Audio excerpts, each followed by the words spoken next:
in Matthew's Gospel, it says, "Let your light shine before others, so that they may see your good works and give glory to your Father in heaven."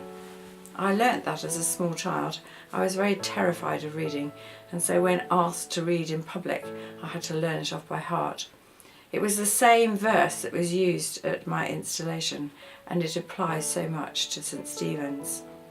This year has been a year of a variety of challenges, and the first one really started in the autumn of the year before, when universal credit was introduced, and all of a sudden we had so many more people wanting free food. By the time Paul and I came back from sabbatical in April, the cafe was groaning under the demands and needs, sometimes giving 43 free meals to people who came in with need. We decided that we couldn't maintain and actually treat these people as individuals, and we needed to also bring the cafe back to how Becky and St. Stephen's originally intended it, to hold people alongside each other but not have any one group take over.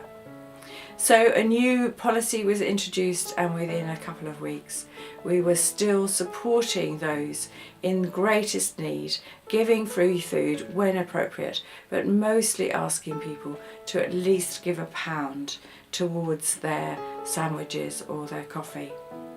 And so we have spent half the year in the cafe supporting so many people. You would be amazed at what was achieved during that time.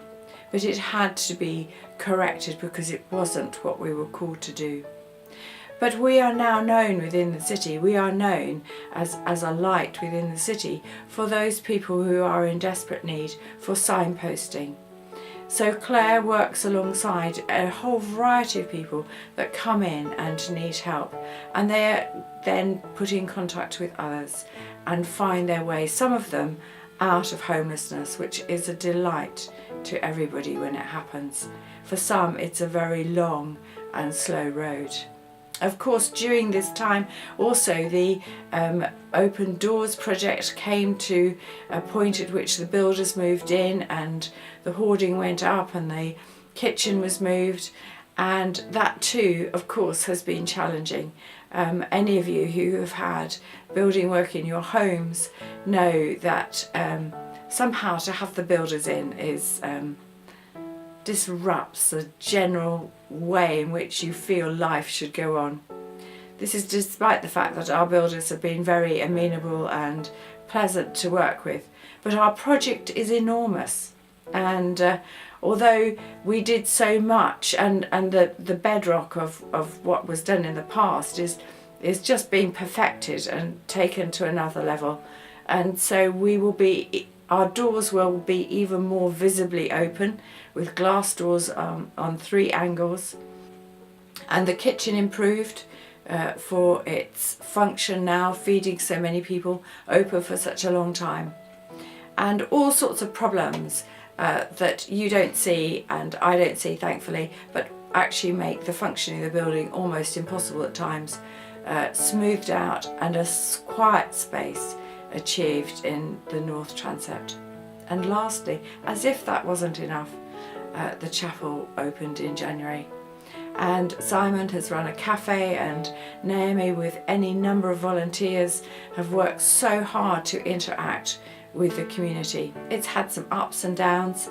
Hannah started a community choir which still thrives, and there have been new projects that were started in the autumn, and it's a work in progress. We still fully don't know how it will fully serve the needs of Fellows Plain and of the St. Stephen's community, but we made a good start, and the bonds that were made of friendship will, I believe, make a huge difference in the future, but are now still only relatively tentative. And so that's the year really, and while that has been going on, the community has continued in its functioning.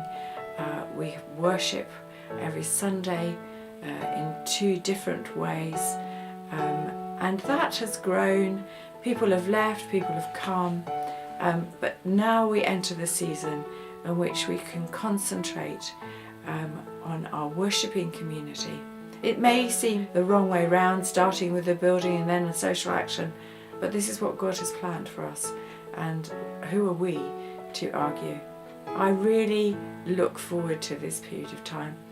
This is what I was made for, to bring the gospel of Jesus Christ to many more people and use all the connections that we've already established.